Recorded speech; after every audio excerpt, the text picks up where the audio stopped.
back in the 18th and 19th centuries, plastic surgery was kind of viewed skeptically, because it was seen that actually disfigurement was a sin visited upon your face. It was a visible sign of your moral or intellectual degeneracy. And that was associated with social diseases like syphilis that caused a lot of disfigurement, things like leprosy as well.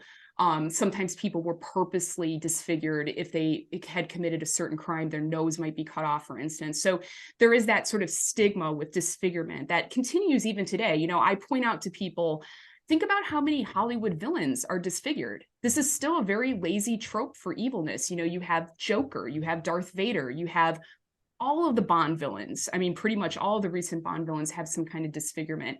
The list goes on and on. So this is still something that we carry collectively within us. And although I think that we're better with facial differences now, we still have a ways to go in sort of accepting the facial irregularities that some people have.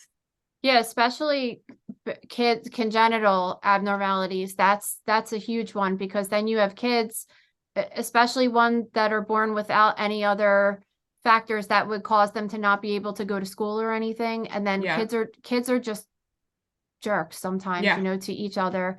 And I think it is definitely getting better as we progress as a society, but this is, again, why we have to look at these images, because the more normalized they become, the less reactive we are.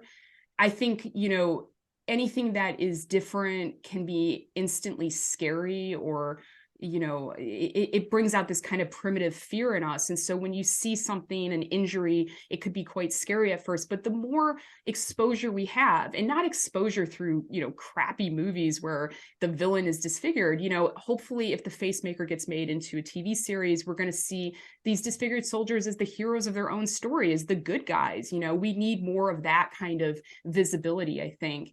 And this is why it's so important that I feel like the faces of these disfigured soldiers should also be shared around and discussed, and we should look at them, because people were refusing to look at them in 1917.